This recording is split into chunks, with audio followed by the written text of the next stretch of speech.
what do you like about each other? First, as a person, and second, as an actor. Let's start with you. Sobrang mabait. Mm-mm. Pero hindi rin maganda minsan kasi natitake advantage ng Oh. tao. Mm. Pero isa sa mga gusto ko sa kanya bilang tao, si Seth Pedernera. As an actor, what do you like about him? Gusto ko yung dedication niya sa ginagawa.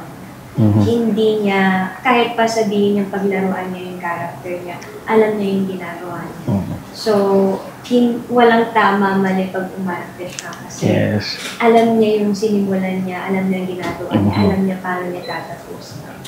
Dedicated siya sa kung ano mang gawin niya sa characters na pinoportray. Seth, your turn. Tsaka magaling siya mag-adlib. Wow. Ako, gusto ko bilang Francine, bilang Chin, yung pagiging masayahin niya. Mm-hmm. Ayan. Kasi Naapektuhan ka ba pag masaya siya? Parang nakakahawa yung saya niya. And yung pagiging maalalahanin, yung pagiging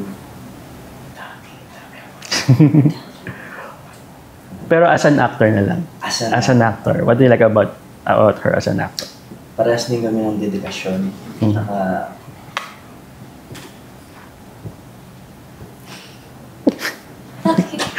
wala, gusto ko siya sa akin. Gusto ko pagiging niya. Sa trabaho namin kasi lagi siyang nagpapaalala sa akin.